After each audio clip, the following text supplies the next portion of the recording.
We're going to try something different tonight because I feel like speaking from a theory perspective just ain't really hitting the spot.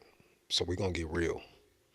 In the last episode, I told y'all that I am the advancing man that the science of getting rich talks about. And I cannot fail because I can't. Because what I'm realizing on this journey is that you have to go through it to grow through it. And I can remember two very distinctive times in my life where an impression was made on me that stuck with me through my childhood.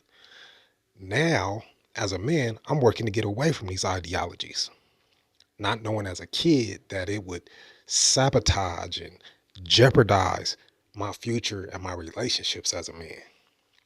The first was being in elementary school, and I remember NWA had a song called Gangsta Gangsta. If you know, you know. And in that song, Cube had a lyric that said, life ain't nothing but yitches and money. And being a kid looking around my family, my block, and how crack was moving in the 80s, you got to understand that all I'm seeing is constant movement. Cats were selling more dope than raindrops in a Texas thunderstorm. And with that, you seeing cars come and go, women pulling up, getting rotated in and out like clockwork. And all I'm thinking to myself as a kid is, damn, Ice Cube might just be on to something. Because these guys that got the yitches and the money got it going on. But I also got to see the consequences of that lifestyle and how it damaged people. Crackheads dying, kids multiplying, murders, prison time being handed out faster than the crack being sold. So you get to see both sides of that coin. But the moral of that story is this: observing and watching all of this movement played a big part in pushing me to decide who I wanted to be as a man. Because as a child, it's like I'm seeing what's working, I see what's going left. So where these dudes went left, I'm going to go right. You become a bad boy that gets your money, learns how to stay low key because being flashy gets you pinched and caught up. You also learn that females come and go. So be the best a-hole you can be while you got them and you keep it pushing. No feelings involved. That's not a good impression, right? But like most young boys, you eventually care about one of those little pretty girls and you get your heart broke around junior high school. I'm keeping it real with y'all tonight. And that turns you into a bigger monster and a-hole because heartbreak is an emotion men just don't ever want to feel. So we double down on being jerks as little boys in order to protect ourselves with arrogance and brutal honesty. If you feel some type of way, don't bite your tongue to kick it or lie to kick it. I'm going to say what's on my mind. This is what it is. This is what it ain't. You either with it or you can kick rocks. It's really that simple. You learn that women become possessions that are not to be possessed. The entire cycle is low key demonic because everything turns into a game of who can hurt who first. And girls love men they want to hurt but can't. I said girls. Women, that's a whole different story. This the little boy part of my life. So I need y'all to bear with me. Be patient. Anyway, the second thing that stuck with me came from a pastor while I was sitting in church. Dude walks up to me, sits next to me, and says, hey, your mom told me that little girl giving you issues. You having problems. I'm like, yeah, I just want to be a good man and take care of my kid.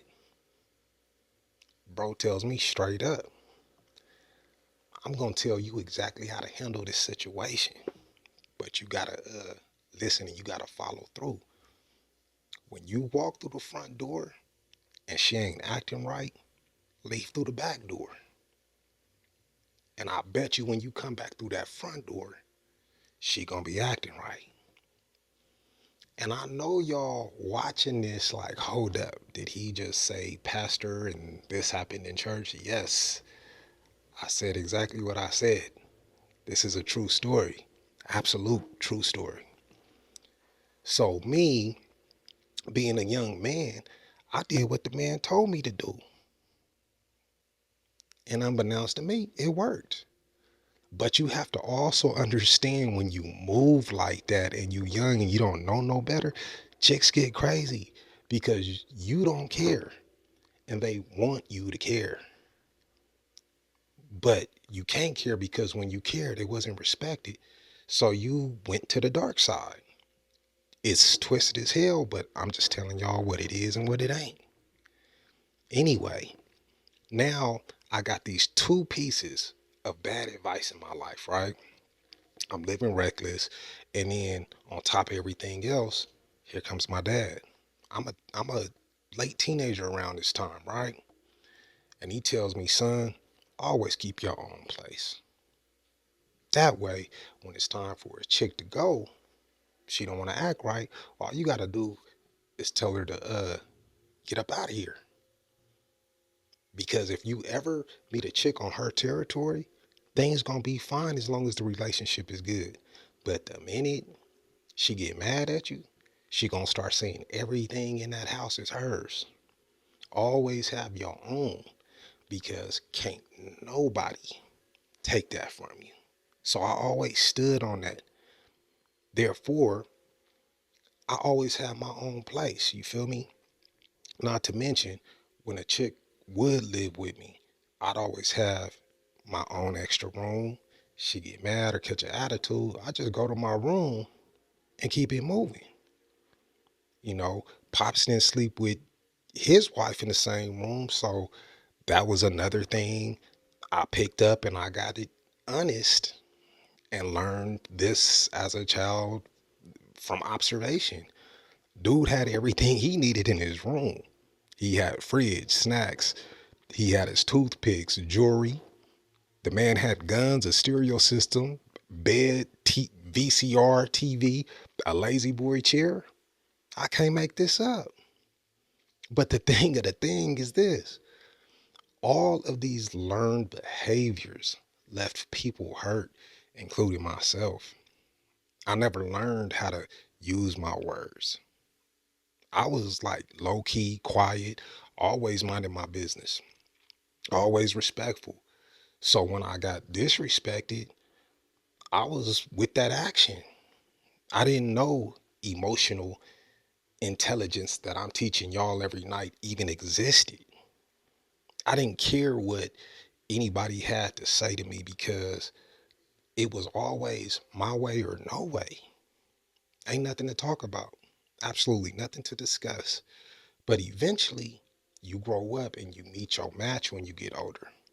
Somebody worth caring about, somebody worth changing for. You decide to try love again, and no matter how much I screwed up, this woman stood beside me at my worst stage in life. And all she had to say to me in order for me to check and correct myself was something very simple. She was disappointed in me and always told me she was disappointed because she held me to a higher standard. And sometimes it takes a person seeing the best in you when you don't see it in yourself. That's when you know you got a keeper. That's a heavy burden to bear when you've only had one way of doing things your entire life and you don't have the tools or the information to act right or do right. And you've never cared enough to do so. So prior to this new experience, you don't feel. You basically just say, fuck it and keep moving in all situations. It is what it is. Excuse my language. But when you meet a person you don't want to lose in your life, I don't care what nobody say. If a man truly cares about a woman, He's going to figure out a way to get it right, not just with her, but between God and himself. So, to all the ladies out there, this is a key ingredient when it comes to a dude that truly cares about you. He gonna show you through actions by stepping up, making it right, because the thought of living without you is not a life for him at all. But I also understand love isn't for everybody. But for my mature listeners, stay tuned in, because in the next episode, I'm gonna share the actions I took to get my shit together. So don't forget to support the channel by hitting that buy me a coffee link in the description. And I'm gonna keep this story going. On that note, we're gonna end it like we always do. All gas, no brakes.